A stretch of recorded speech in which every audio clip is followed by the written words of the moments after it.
is Chris Beckman. I'm the corporate chaplain for Ebenezer. And this is a part of our daily collection of reflections and devotions that we've been producing during this time of the COVID. And today's reflection is number 37. And the title is really The First 100 Days. We're in August at this point, but in July, we passed the 100-day mark of this pandemic that we have been in. And a lot of us kind of figured that if we could make it to 100 days, everything would be all right. But I don't know about you, but if you look around, it looks like this pandemic is going to be a lot longer. But just like with a presidential administration, they often talk about the first 100 days. And the question for us is, first of all, being grateful that we survived as well as we did. We've done an amazing job at surviving during this pandemic.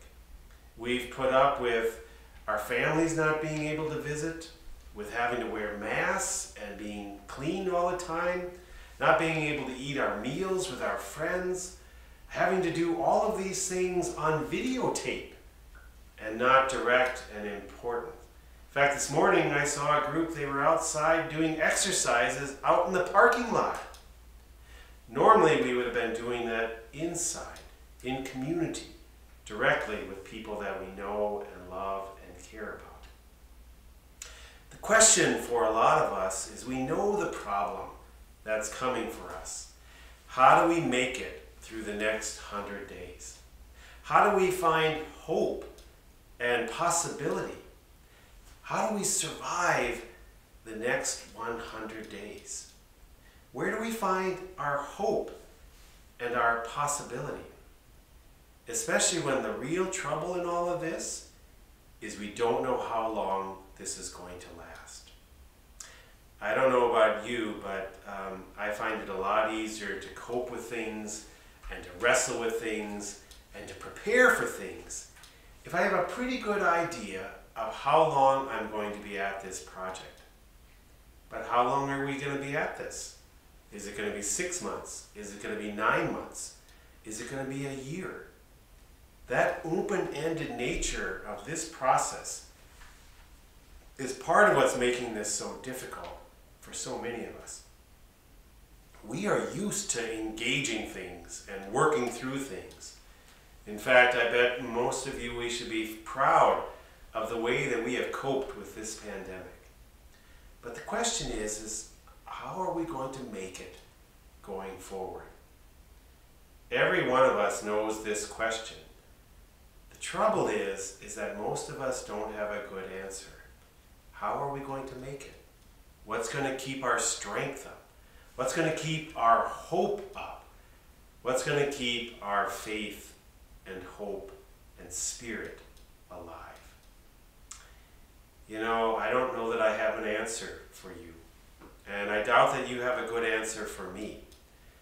What I'm relying on and sitting with during this time are the still small moments of grace that come to me often when I least expect it. And oftentimes when I don't expect it at all. And what I'm trying to live with during this time is having those little moments of grace be enough to sustain me for the next 100 days, and perhaps the 100 days after. Let me give you an example. Most of you know that I have a strange habit of going to secondhand stores. I love to go to Unique. The Salvation Army has really upped its game, but the place that has really improved their secondhand stuff is Goodwill.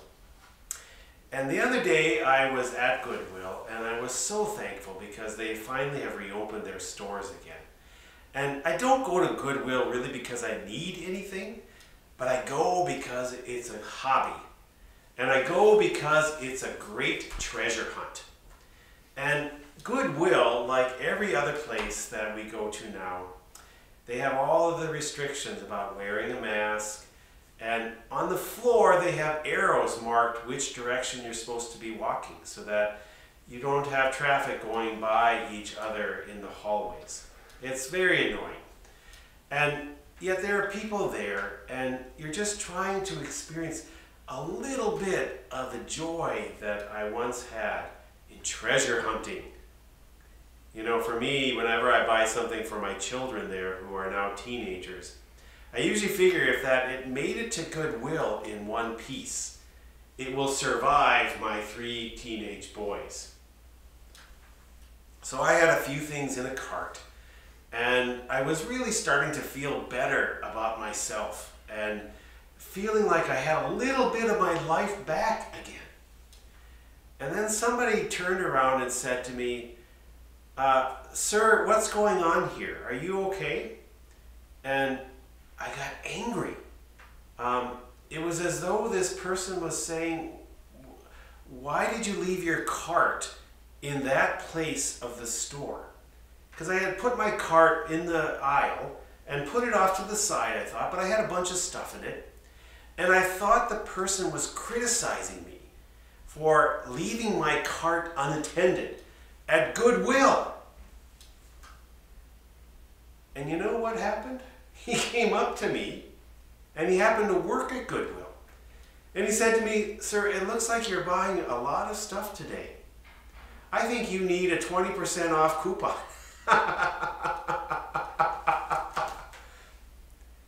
I thought I was being chastised. And in fact, the person was recognizing my plight and offering me a coupon, a bit of grace. You know, friends, I don't know if you're like me, but I've been reacting strongly on a regular basis, often with negativity. We can't help it.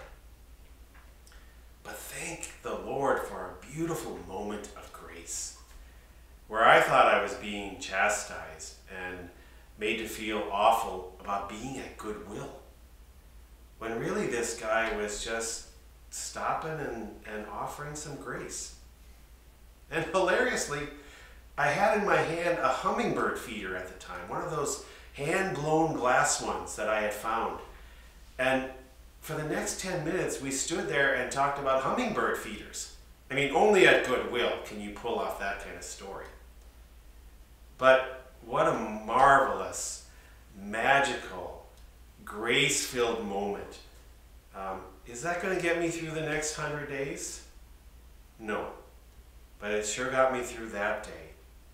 And perhaps tomorrow there will be another hummingbird feeder, and another 20% off coupon, and another cup of coffee, and another moment of grace.